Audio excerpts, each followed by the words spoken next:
All right. Hello and welcome back to the Crossword vlog, aka Clog, Tuesday edition. On the other series of this channel, Below Average, we've had a string of sort of bad Tuesday experiences, but those are historical Tuesdays, and this is the new, fresh edition, so I'm sure we'll enjoy this. And actually, right off the bat, I believe musk is often used in cologne. And then Mufasa is the um, king in Lion King. Well, until, he dies. Um, some letter-shaped hardware. So I think it's going to be U joint or something. Um,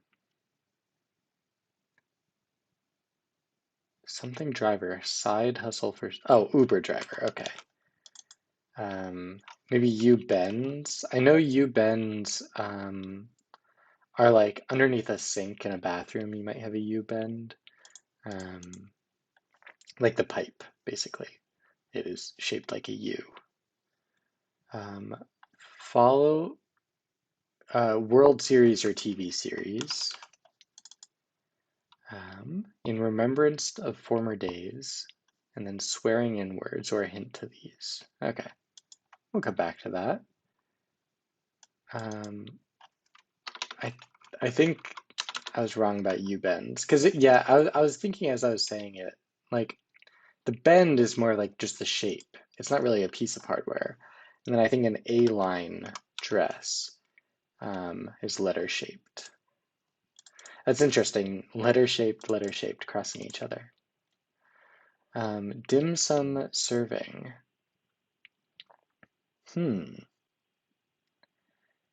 I mean, yeah, I don't know if it's looking for particular dim sum food or like how they might be served. There's been a lot of there's been a lot of ass in crosswords recently. U-bolts, probably. I don't know what a U-bolt is, but it's a piece of hardware and it's it's a letter. So, and then Swedish krona, or it might be krone. It could be steak something, although steak is not all that common in dim sum. Oh, it's probably steamed dumplings. Or just dumpling singular, yeah. For moon landing acronym. Huh. Yeah, don't know off the top of my head. Palindromic rental. Don't know. Vile and evil. Evil is sort of apt as an anagram. There's also live and yeah, I think it's just live, evil, and vile. That would be anagrams here that are actual words.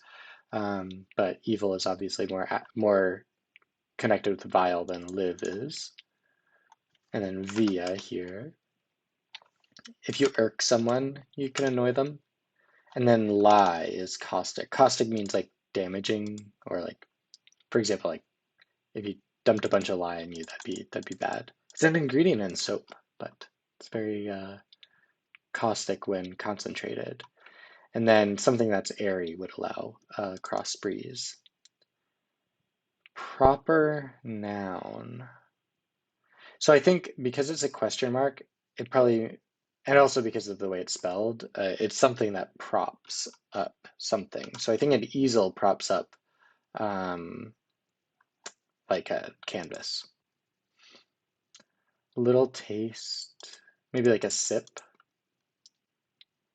Yeah, plie is a move in ballet. Couldn't tell you exactly what it is.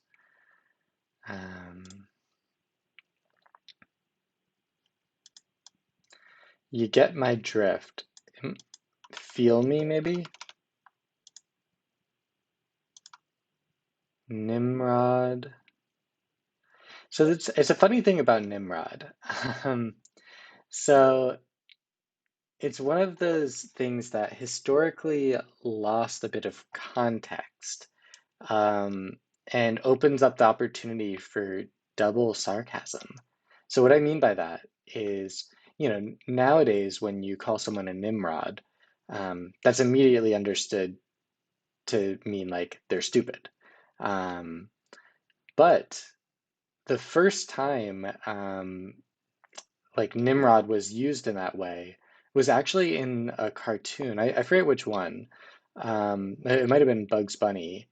And at that time, Nimrod was known, he's a Norse god that's like known for like wisdom. Um, and so it was being used sarcastically. So one character was calling another one like, "Oh wow, you're a real Nimrod." Like, "Wow, yeah, you're real smart," sarcastically. Um, but I think over time, people like lost that knowledge that Nimrod was like a real person, and their only connection to that word was through that sarcastic meaning. So now you can sarcastically call someone a Nimrod with the base level meaning being stupid because we've lost that original context. Like, yeah, I'm a real Nimrod, for not getting that crazy hard clue. Um, and actually be doing double sarcasm because you actually are a real, well, it doesn't quite work in that example. Anyway, that was an extremely long um, uh, tangent, but I just found that funny. Um, but with that in mind, I think dolt maybe. Uh, if we take the historical context away and we use the newer meaning. Oh, and look at that, Norse. Um, these are Norse, just like Nimrod. Very nice. A dreamer might be a wishful sort. Um, okay, a hint to these. Interesting. Soaked could be wet.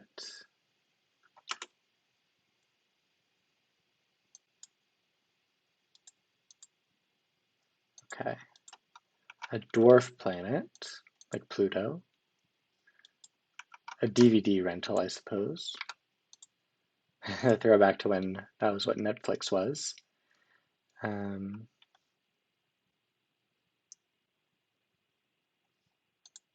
okay. A venue. You might have a gig at a venue, and then maybe a rumpus. That might be a thing. And then a nickname for Anakin Skywalker was Annie. For old time's sake. Okay. Making good progress here. Rosé bouquet.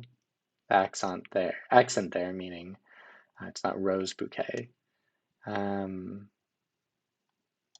Still don't know. You can have shaving gel instead of cream.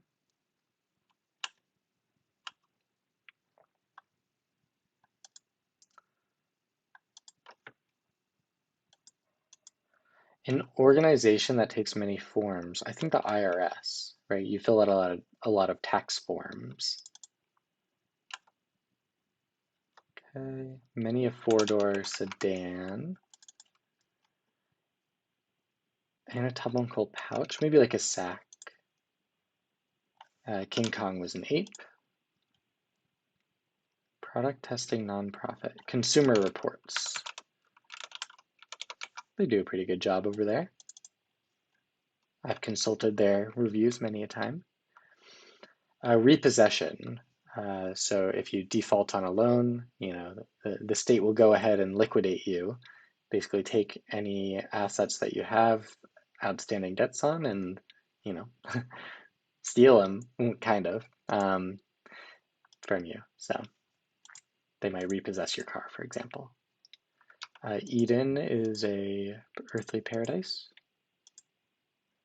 You might go to a spa for rest and relaxation. And you can get a perfect 10 in driving. Flair is just style, I suppose. And then Enya, Irish singer. repeat after me. Oh, okay, I see what's going on here. It's a cute little theme. So there's me in this word, and then after that there's a repeated letter, and then me, and then two D's, and then me, and then two R's. Yeah, I like that. Nothing too complicated. I think you can get like a melt at a deli, but that might not be it. Yeah, because this is tase. Stun.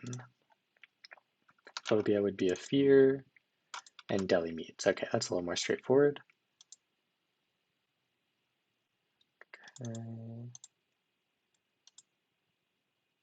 I'll come back to this area.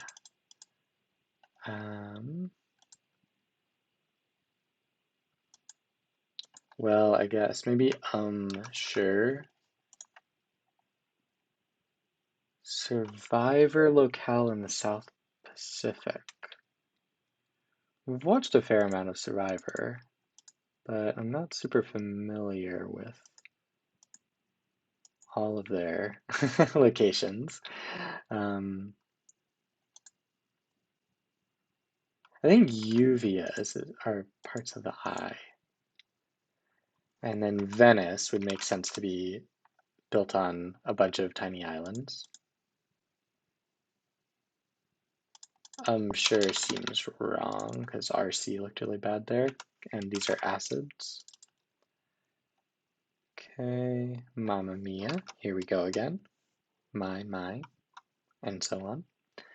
All right, script writers would be MDs. They like make prescriptions. There's a double letter here, which makes me think this would be ME, but maybe there's two double letters, or maybe something else is wrong here.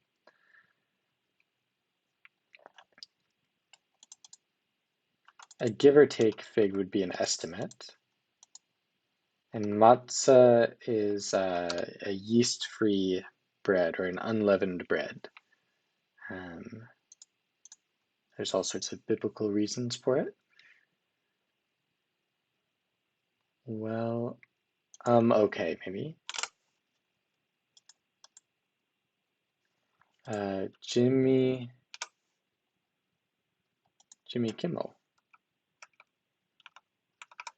Jimmy Kimmel Live, I guess. Just thinking about double letters, because here's the me. Lots of double letters in this one. MML. Very nice. A campaign pro would be a Paul, like essentially meaning like politician. Ogled means to look at someone in a sort of invasive way.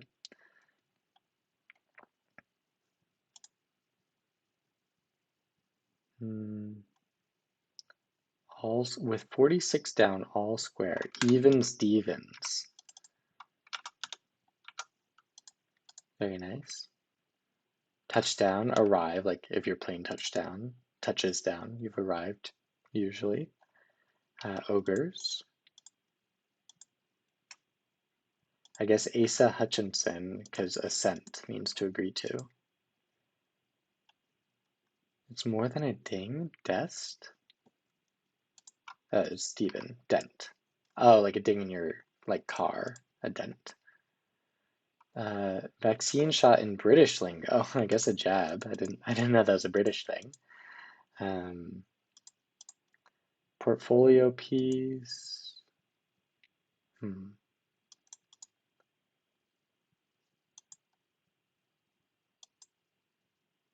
A U-E is a 180, like a U-turn.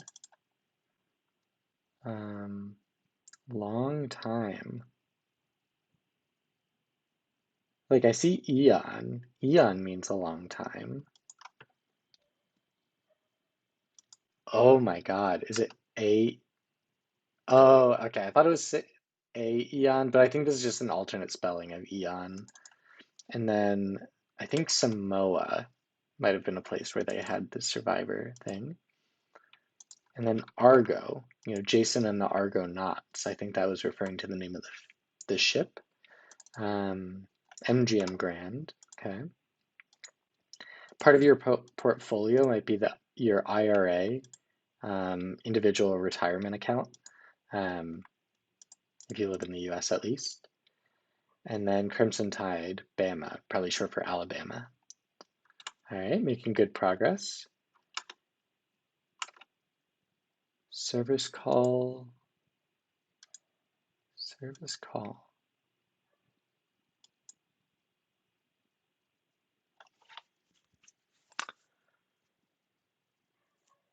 What could, oh, let. Okay, so what's going on there is the service in tennis is like the serve. Um, and if you hit the net, but it still goes over and like lands in bounds, that's not a legal serve, but it also doesn't count against you. So it's a let. It's different than if you like just hit the ball out of bounds on your serve, in which case that's a fault. Um, but the referee will call let, and then you'll get a do-over. It might be like lethal or something. Rosé bouquet. Little Dipper. So this, it's probably, you might dip your toe into something. To some, it would be an item. So like a celebrity couple, like, they're an item now. They're together. And then Rosé bouquet. Rosé bouquet. Like, I want this to be nose just because of Liesel, but I don't know why Rosé bouquet would mean nose. My best guess is that the nose of a wine, like a rosé, would be like its aroma. And then bouquet can mean smell, not just like bouquet of flowers. So I'll put that in. And what do you know? It's right. If you're wondering about the mysterious pause, um, I was just waiting for the happy music to play out. I enjoy it every time. So that was an incredibly slow Tuesday, but also, I made no attempt to solve that in any efficient amount of time. I was just enjoying myself, given little bits of lore here and there where I had it. Let's go ahead and admire the puzzle. And I enjoyed it. I had a good time. I thought the theme was cute. For old time's sake, steamed dumplings, Consumer Reports, and Jimmy Kimmel Live, all acceptable. Um, and the theme is sensible. It does basically what it says. Um, yeah, and I thought there was some cute fill throughout. Um, I forget where what I liked so much. There was something here that I thought was funny, but you've already watched this much. You don't need to hear me um, talk more about this puzzle. I'm just gonna give it a nice 7.5. It was enjoyable. Nothing about it was particularly painful, but it did have a lot of, really okay, I'm gonna knock it down to a 7 just because there's a lot of three-letter fill and a lot of stuff that I've just like seen before, so it wasn't super novel. But yeah, I liked it, and thanks for watching.